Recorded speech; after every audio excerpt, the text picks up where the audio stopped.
What is up, everybody? It's Johnny King with another episode of the Johnny King Show. I'm psyched to have John Livesay here. He is the man when it comes to selling through storytelling. Thank you for being here, John. Johnny, thanks for having me. I'm so excited. I'm just looking at your little intro here, and I'll read it because I think it just really encapsulates everything. Well, not everything, but definitely a part of your story. So John Livesay, aka the Pitch Whisperer, is a sales keynote speaker where he shows companies, sales teams how to turn mundane case studies into compelling case studies so that they can win more business. Yeah. Case stories. Thank you. There you go. To win more business. And so from John's award-winning career at Conde Nast, he shares the stories he learned that turn sales teams into revenue rock stars. And then his TEDx talk, which we'll talk about later on in this podcast interview, which I'm excited about, entitled Be the Lifeguard of Your Own Life, has over 1 million views.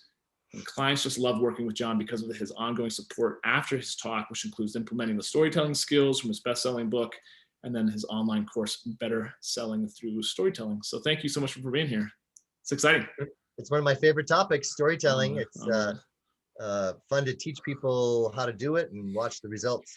It was funny how so much of, it's not funny, but it's interesting how much of what we know about our past generations or our ancestry, a lot of it has been passed down through storytelling.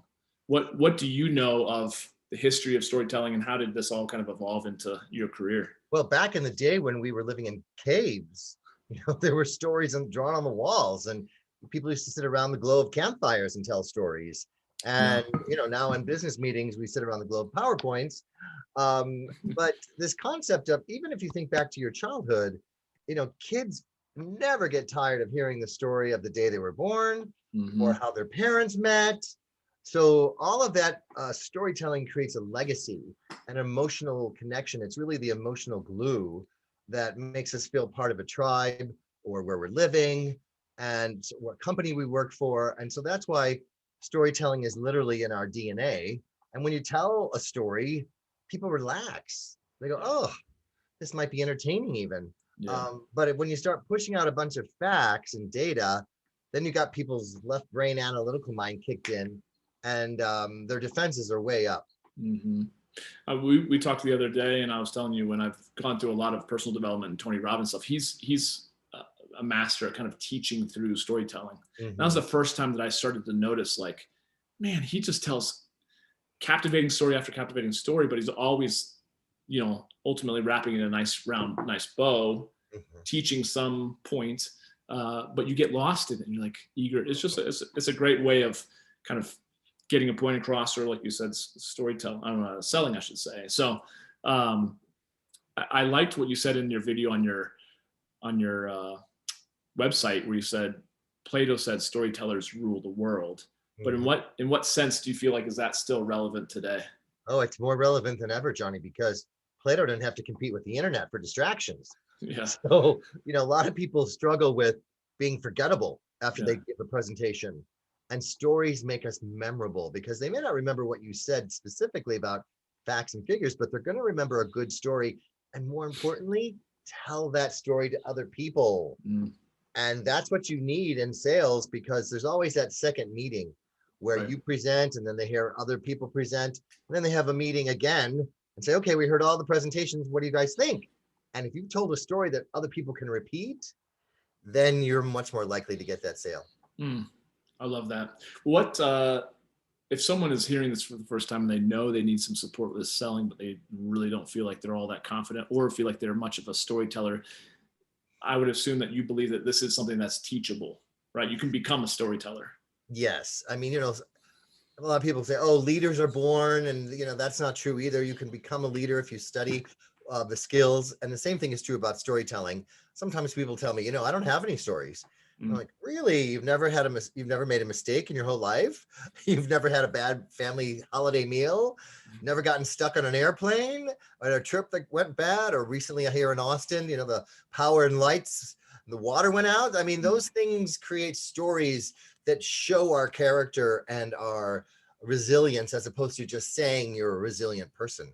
And so I also, when we were talking, you were mentioning, before we started recording here, just about the idea of a case story that like the people that struggle with selling don't know how to tell a good case story. What exactly is a case story? Well, Johnny, the old way of doing it's been around for decades, is a case study. Even the Okay. word study sounds boring to me. Yeah. Usually it's, a bunch of facts and figures about somebody else you worked with. It's usually pretty dry. Maybe there's a testimonial in there, not much personality. So I take those information, boring, dull case studies and turn them into case stories. Mm. And a case story, like any good story, has 4 elements. And the joy about it is once you tell a case story to a potential client and they see themselves in the story, then they want to go on the journey with you. Mm. So let me give you the 4 elements. The exposition. You need to think of yourself like a journalist. The who, what, where, when, paint those details so you're painting the picture that people see themselves in. Then the problem. And any good story has a problem and a conflict. And the stakes need to be somewhat high to get us on the edge of our seat. And here's a big takeaway. The better you can describe someone's problem, the better a potential buyer thinks you have their solution, because you're showing empathy for the problem that they're having. And then you give the solution. And then the secret sauce is the resolution. What is life like after that solution has happened? For example, can you imagine if The Wizard of Oz ended when Dorothy just got in the balloon to go back to Kansas? The end? There wouldn't be that wonderful resolution of her at home, saying, and you were there, and all these, there's no place like home, and all these life lessons. That's the resolution. So let me give you an example. I was working with Olympus Medical, and I said to one of their salespeople, what are you saying now to get doctors to buy this equipment? Oh, well, our equipment makes the surgeries go 30% faster. Would you like one? Okay. That's a left brain numbers pushing information data out, which is very common. But now the story sounds like this. Imagine how happy Dr. Higgins was down at Long Beach Memorial 6 months ago using our equipment, and he could go out to the patient's family in the waiting room an hour earlier than expected. And if you've ever been waiting for somebody you love to come out of surgery, you know every minute feels like an hour. And he put them out of their waiting misery earlier than expected and said, good news, surgery showed they didn't have cancer, they're going to be fine. And then turned to the rep and said, that's why I became a doctor, for moments like this. Now that rep has a case story that they tell to another doctor at another hospital. That other doctor says, you know what? That's why I became a doctor. I want your equipment too. Boom. So much different than just pushing out a statistic. I love to when you said the resolution, I think, is, again, it's the kind of the bow on the end of the case story, case study, if you will.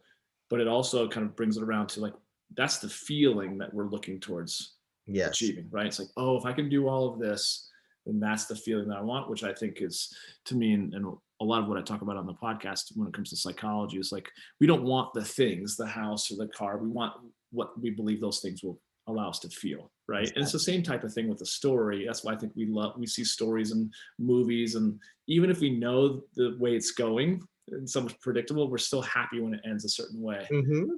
But the few times that it doesn't, we're like, what? It's like a scratch in the record, Right. So that resolution, you said exposition, right? The who, what, where. Yep.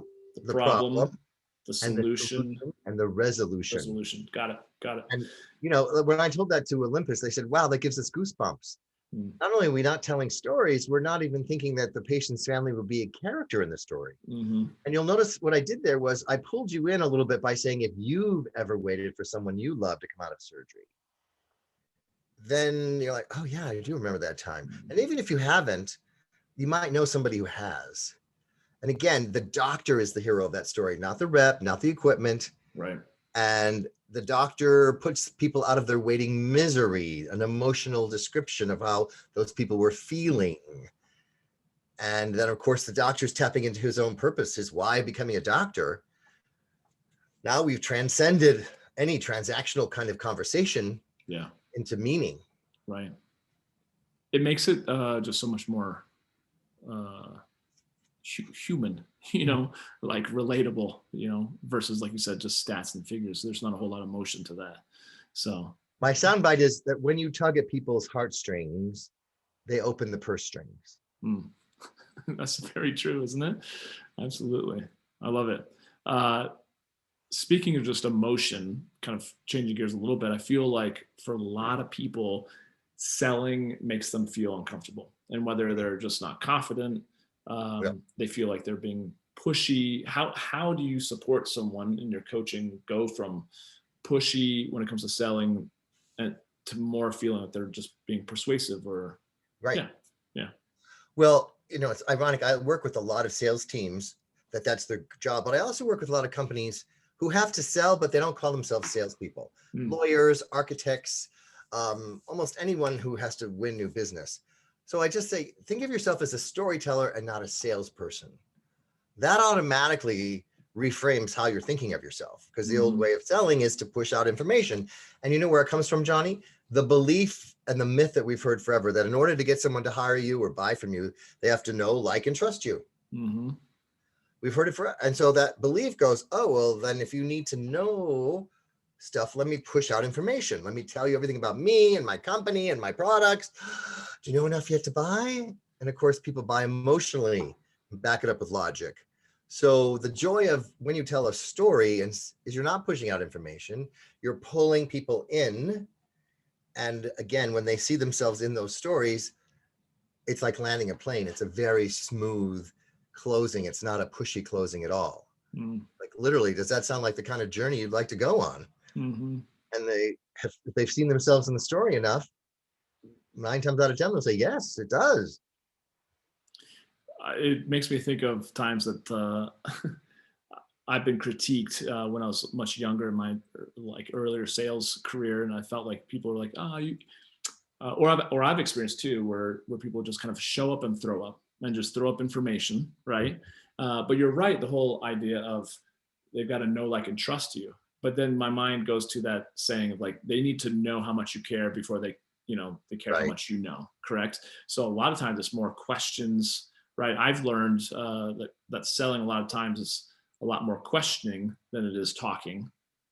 How do you incorporate the balance of storytelling with also making sure that you're you're there getting information that you're going to use in the sales conversation, right? Well, the first thing I do with clients is I flip the know, like, and trust to trust, like, and know. So the trust is a gut thing. Remember when we shook hands, we'll do it again, but it was to show we didn't have a weapon in our hand, go all the way back to that cave time. So trust is transferred. We got an introduction through a mutual friend, Sterling Hawkins. You trust each other, he trusts me. So when you and I were having that trust gets transferred. Social proof is this email safe? So we start with that. And then we go to the heart, the likability factor, which is that empathy I was talking about. And then it's the head. And even then, Johnny, it's not about information. It's not, let me give you, it's, will this work for me? Is the unspoken question everybody has. Right. And so that's what the storytelling does so well, is it answers all of that. So that, I think, is part of this whole process. Now, in terms of asking questions, and how does that relate to storytelling? I want to encourage people to think of their minds like a jukebox. You know how you push a letter and a number and a song would play? You want to have multiple stories ready to go, not just one. And so after you've asked a question to uncover somebody's challenge or problem or pain point, you want to have a story that fits that exact situation. Oh, that reminds me of so-and-so. They had a similar, and so you are ready to go. So the question allows you to know which story to tell. You were also mentioning trust. I feel like, and I've talked to so many other people too, especially in today's day and age where you can't trust anything you see on social media, whether it be manipulated or, video, photos. A lot of times, like even with my ads, I get guys commenting on my ads on Facebook. And then when I reply, it's like, oh, I didn't even expect you to be a real person. I just figured you were a bot or it's like a made up profile. Like, how do you, in a world where we are so skeptical, and trust is so broken in many ways, how do you work to do that, especially if you're not necessarily face to face, like we're doing right now, like on Zoom, especially in this pre-COVID or post-COVID lifestyle? How do you work through selling and it's harder to create that sense of trust through a virtual world? Well, I just had an experience of this myself this morning when I saw somebody posted on TikTok. that the snowstorm in Texas was not real. Mm. The snow wasn't real snow. And I was like, wait a minute, now we're questioning that? Yeah. So I'm here to tell everybody the snow is real. I was here, and I know what snow is.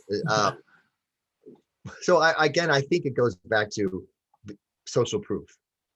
Warm introductions from people that they already know, like, and trust, that they then feel like, okay, if this person's vetted you, and that's why video testimonials are so helpful, for people to get a sense of, oh, okay, I trust this person. There's, you know, and if you have publicity, I've been fortunate enough to be featured in Fortune and Inc. and some television shows. So all of that tends to help people trust me a little more, because they thought, oh, well, clearly those organizations vet the kinds of people that they're writing about.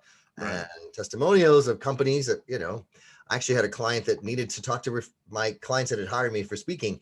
It happened to be for an executive search firm that they wanted me to train their team on how to tell stories to win new business.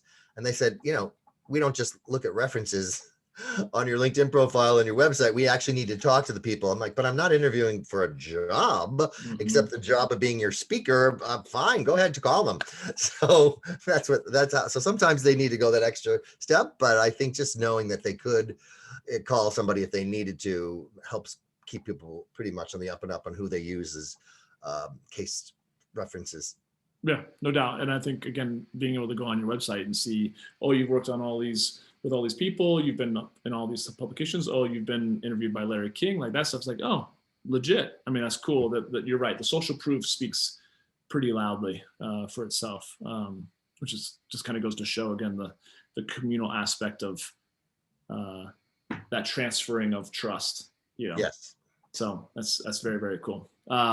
When it comes to, again, confidence, because I think people who aren't inherently, let's say, extroverted, a people person, seems like you absolutely are, I am, but it's still like, still having to learn confidence for someone who's extroverted.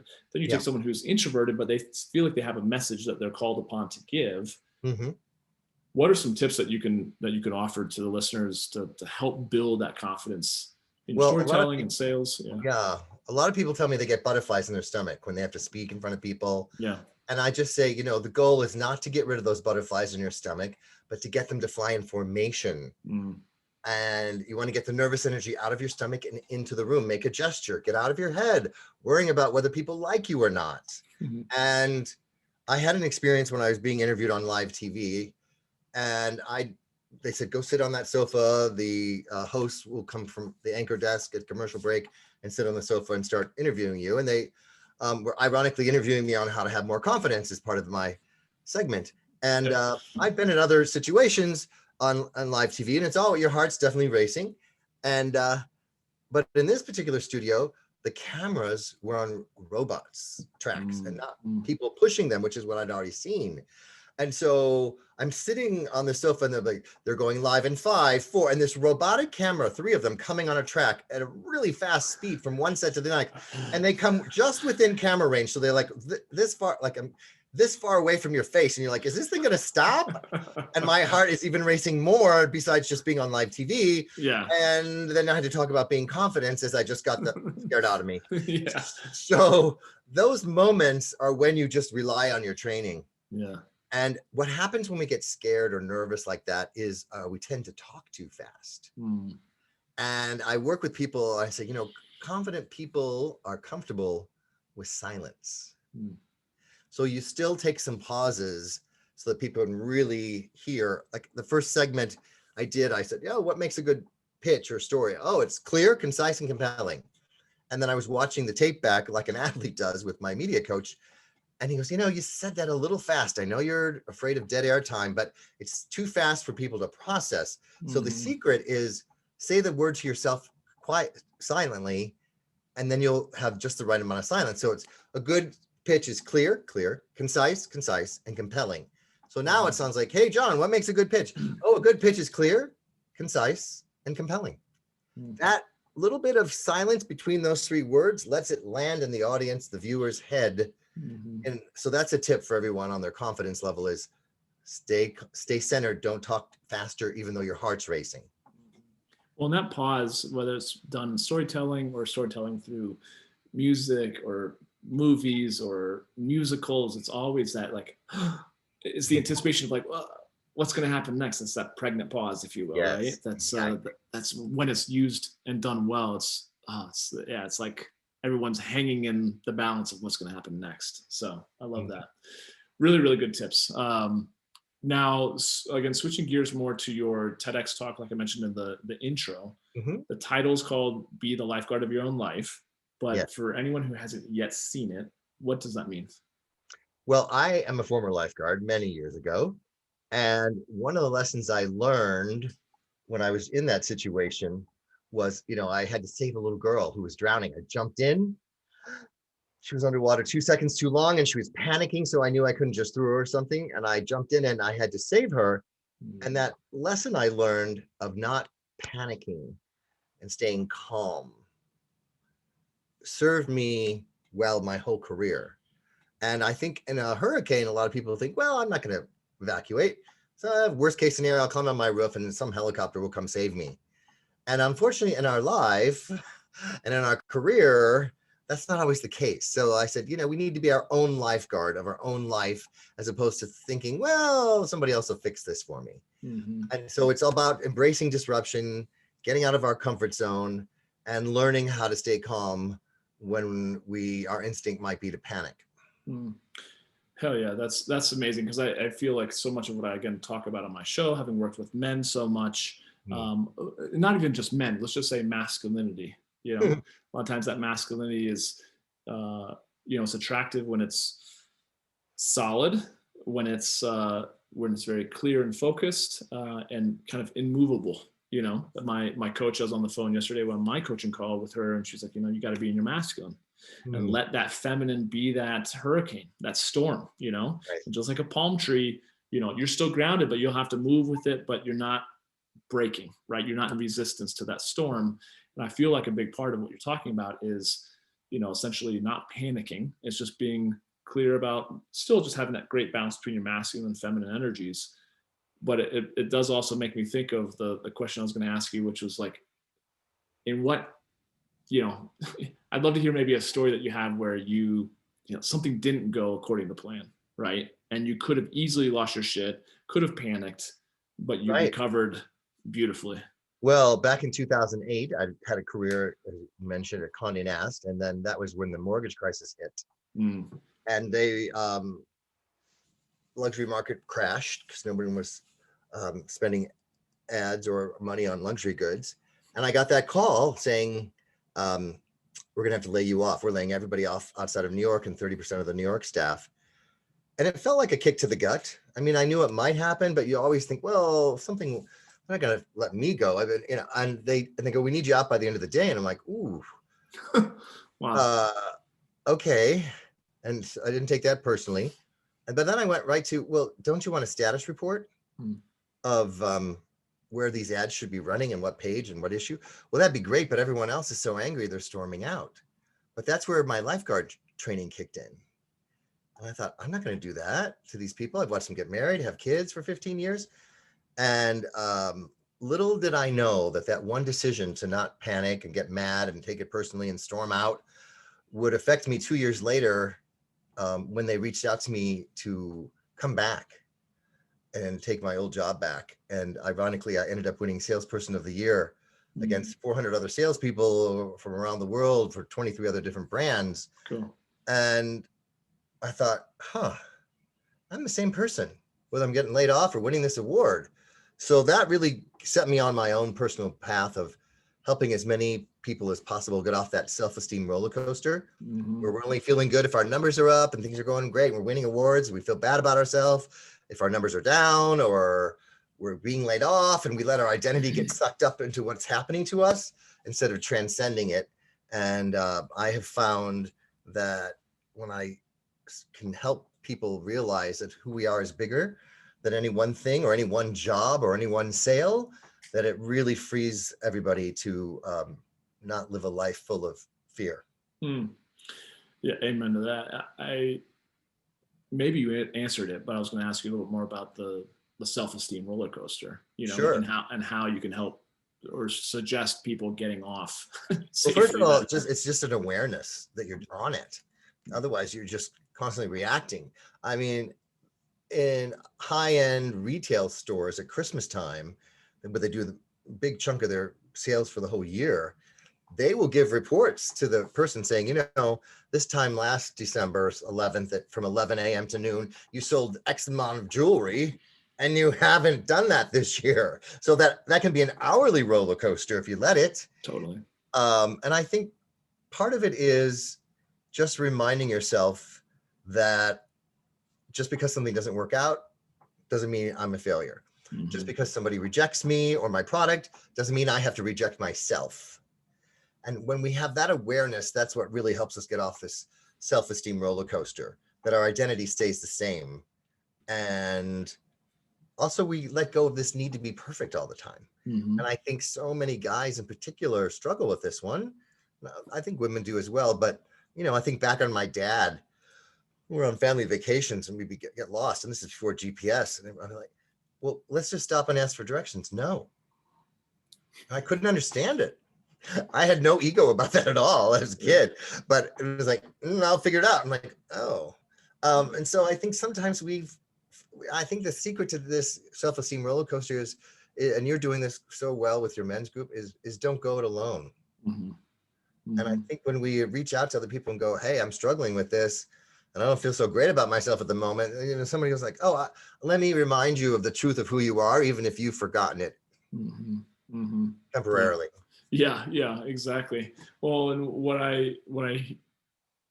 I've heard you say dotted throughout the whole conversation already so much is, and what I've noticed on your website too, kind of, especially in the section where you're talking about your course, your better selling through storytelling course, Mm-hmm. you know, you have module 1, you get this, module 2, you get this, module 3, you get this. And there's a lot of practical strategies and tools for helping you sell, but then there's also a lot of psychology, kind of like personal development, self-improvement, yes. Right? And it seems like you've done a fair amount. I don't know a ton of your, right? What have you done, and how has that helped you as well to, well, I'm an avid reader. Yeah. And, you know, some of my favorite books, like The 4 Agreements. Yes, love it. And one of them is Don't Take Things Personally. Mm. And I thought to myself, what if this would apply to selling? And so I was looking for books that created a combination of self-help, metaphysical concepts, whatever you want, not being attached to the outcome. What if that would apply to selling? So this concept of not taking anything personally, but specifically rejection, yes, as part of sales, gave me a whole lot of content for the book and the course, which is we never reject ourselves. Just because we get a no doesn't mean, oh, suddenly I'm a bad person or a bad salesperson, or maybe my product isn't worth anything. Just because they said no, it's not a fit. No now doesn't mean no forever. Correct. There's a lot of ways I've incorporated. And the big one for me, Johnny, was patience. I'm not typically a very patient person. I want things to happen faster than they normally do. And if they're delayed at all, then I really flip out. So this concept of self-development, of accepting what is, meditating, not being so attached to when and if something even happens. I used to live so much of my life, especially in college. Well, as soon as this happens, then I'll be happy.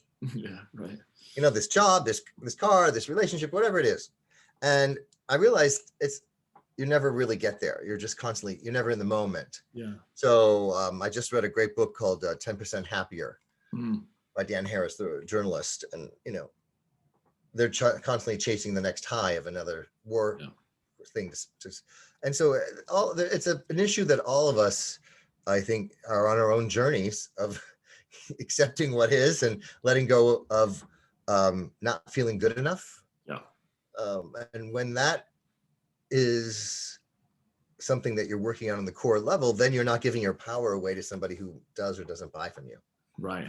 And I feel like that resonates so much because for me, at least, that attachment to an outcome, it starts to be, you know, and I'm sure I've been in those situations where then you begin like, no, I'm not leaving without, I'm not taking no for an answer, right? I'm not leaving here without the sale. But then it starts coming across as like, you're not actually connected to the person, you know, that you're having this conversation with, or it comes off as desperate, whether we're talking sales, business sales, or dating, intimacy, like sometimes you can get yourself into serious Oh shit yeah. when you're not totally connected, right? I have a whole thing about going from invisible to irresistible in both dating and in your career. Mm. And, you're a handsome guy. You've never felt invisible in your life, I'm sure, when you're dating. But a lot of people, like, oh, they don't even know I'm in the room. And the same thing is true for our business. They never heard of us. Mm-hmm. Right? And then the middle rung of this ladder is interesting. Maybe you say something funny or witty and they go, oh, I may roll you off too fast, but I'm not going out with you yet. And the problem in business is we get someone to say, oh, I'm interested, Johnny, send me some information. And then it's crickets. And I say, that's like being stuck at the friend zone at work. Right. And I think we've all been in the friend zone at dating at one point or another. Maybe not you, but many of us mortals have. And so almost everybody has said, oh, I know what that feels like. They said they were interested and you don't hear anything. So that's where storytelling kicks in. It gets us up to the next rung, which is intriguing. They want to see themselves of what would that look like, and then up to irresistible. And of course, in dating, that looks like you can't stop thinking of the person. You're texting him all the time. But there's clients that think we're irresistible. Right. They give us referrals. They are sing our praises. And here's the similarities. Like any good relationship, we can't take them for granted. Whether it's a friendship, a romantic relationship, a business relationship. So we need to constantly be nurturing them, going above and beyond the minimum, remembering people's birthdays, reaching out to them when you're not trying to sell them something, congratulating them on something.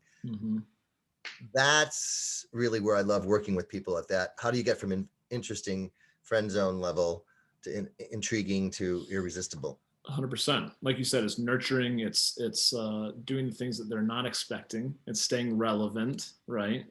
Top of mind, and not always having a hidden agenda. Even if you feel like, yeah, I'd love to have this person as a client someday, as a customer, but still really coming from a place of like genuinely loving people, and knowing that they deserve to be supported or propped up. Well, that's why I think you and Lewis Howes are friends, because you both have that in common. You're both very authentic and genuine, and it comes across in both of your shows.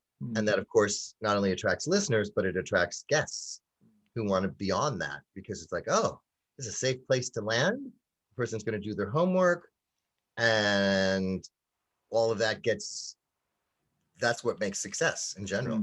Oh, I appreciate that. That's very sweet. It makes me think, though, I do like likening a lot of things to relationships, and that like relationship of talking to someone new online or in person is very similar to a sales. I mean, it kind of sounds funny when you think about it that way, but you're looking to close, which might be just getting a number or seeing it again, right? But you're kind of creating the intrigue and building the attraction and the desire to want to go back and forth, and you can't just show up and be creepy, right? No. And so a lot of that way of being, I feel like, does translate whether you're talking relationships or sales, business sales, right? How do you make sure that how do you support and coach someone into like finding that way of being, since we're talking about more psychology, that's a big part of it. It's just like people could feel your energy and whether or not you have a hidden agenda. Right? So big time. Well, two things. Sometimes I've been hired to help entrepreneurs with their pitch to get their startup funded. And I tell them literally the goal of the pitch is to get the second date. No one's going to write you a big check after one pitch. And they're like, oh, so it literally uses the word second date. And then how you show up, your energy. I remember I was being interviewed, but it was between me and another speaker for a big speaking gig at their annual sales meeting. And, we had a discovery call and I talked to them and they asked me questions. I asked them questions. I came up with some ideas. And what I do, this one was Anthem Insurance. And one of the questions I asked was, well, what else is going to happen if I'm selected as your speaker for the rest of the 2 days? I said, at the end of the first day, we're going to have an improv session and have people throw out objections from the audience and role play answering them. And I said, oh, well, what if I stayed after my talk for that improv session and would be on stage whispering in people's ears if they got stuck? Because improv is all about yes and not stopping. They go, wow, we never even thought to ask a speaker to do that. And the fact that you've offered, they were intrigued. And that's what made me irresistible to get the job. And when I heard back from the agent, that they picked me, and they said they liked your energy. And I think that's so valuable for everyone to remember. Yeah. It's not they like the fact that you have a book or that you have this content or you have blah, blah experience. It's like they liked your energy. They literally said, we just felt better and inspired and uplifted after talking to you on a Zoom call. We figured you'd make all of everybody else feel the same way. So Cool. we're really selling energy. Yeah. Yes. I love that, because I think so much of what we initially think is like, oh, I'm not good enough. That's our, underlying belief, right? The I'm not good default enough. setting, yes. Right? Default setting. So then I have to get these letters behind my name. I have to get all, and then I will be ready, just like you were saying earlier. And that comes with sometimes youth. Like, but then once I have that done, then I'll be ready and confident. Man, the way of being, it doesn't matter whether you're 50 or you're 25, right? It's just that sense of confidence and finding yourself. And I feel like that is why it's so important, and why I love seeing in your course, there's still so much of personal development infused within. Yeah. Because it's not just, you can't just show up and push buttons to get a result, right? No. It's that dance of science and art, right? Yeah, because otherwise we'll just have artificial intelligence sell everything. Yeah. That's not the world I want to live in. And Yeah. I think when people realize that the ability to connect with people emotionally makes you feel better, and it certainly makes them feel better. And once people learn how to tell better stories, it affects not just their career, but their personal life. So these days of us being so siloed, I'm one person at work, and then I'm another person with my friends at night and weekends, that goes away. And especially now that we're all working from, everything is, we're seeing people's homes. We will like, here's who I am all the time. And I'm not, and that consistency is what allows you to, I think, accept yourself and not compare yourself to other people. Yeah. We're like that, short of not feeling good enough, man, if you want to trigger that button, just start comparing yourself to where you went to school and how many books you sold versus somebody else and how many blah, blah, blah, blah, blah. Like, and it's never enough, by the way. Your ego is never satisfied. So there's always somebody richer, younger, thinner, whatever. 100%. So I think letting go of all that comparison, and that the right people will hear what you have to say, and trust the process a little bit, as you show up, as you said, energetically from a place of already being whole and complete, as opposed to, I need this sale to feel good about myself or pay my bills, or I need this date to feel good about myself. And it's a complete, it's either one pushes them away and repels them actually, and the other makes you magnetic. It's that joke about, oh, you get dates when you're not looking. I never really understood that when I was in my teenage years. I'm like, that doesn't make any sense to me. Now, older, of course, I get it. It's an energetic thing. And it's the surrendering. It's the patience of like, it'll come to me versus me having to feel like I have to go out and get it, but that's us wanting to have control and that sort of thing. I was talking to a guy through email who's in one of my challenges, and he was just, we're talking about, oh, I'm distracted by this and online, and he's like, I'm just not attracting.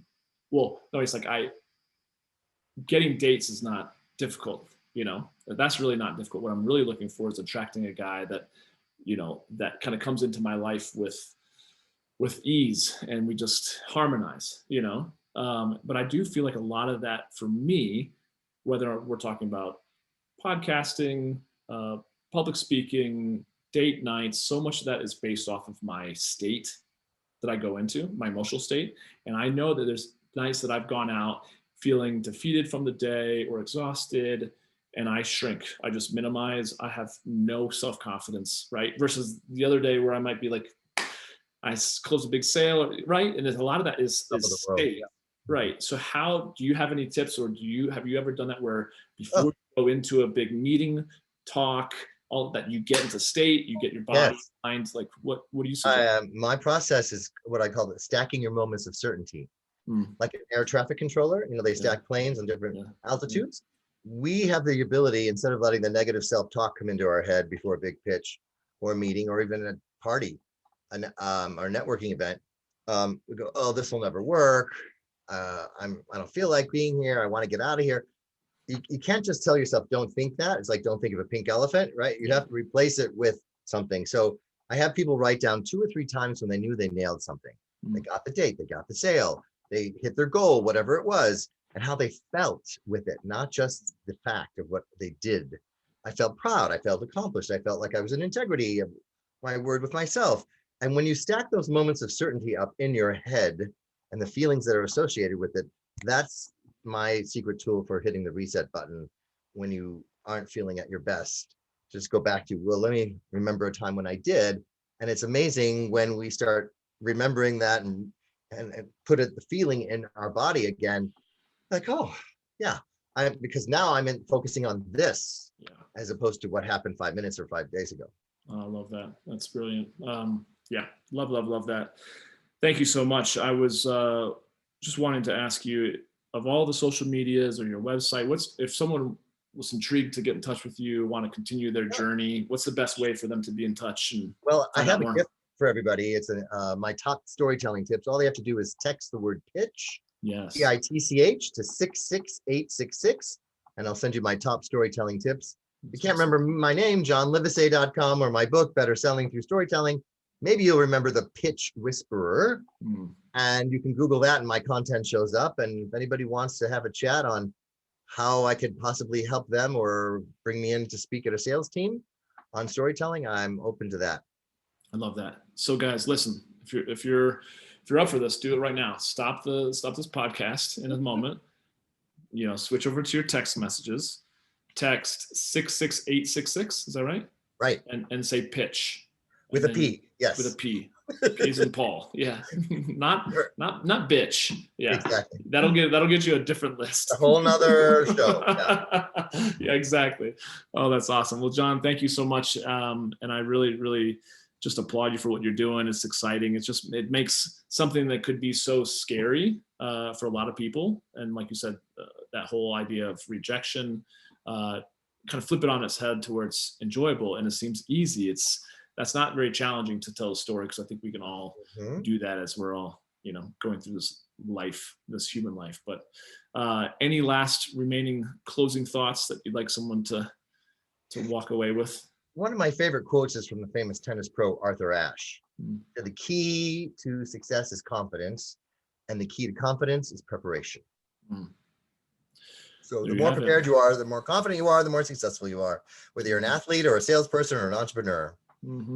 Preparation, not only, with what you're bringing to the table, but also with your way of being and your psychology, right?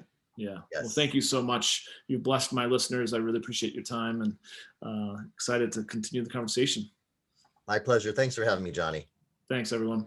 And enjoy this one. If you have any thoughts or feedback, feel free to hit me up as usual on social media, or johnny@johnnyking.com. And until we listen and meet again, we'll talk to you soon. Have a great day.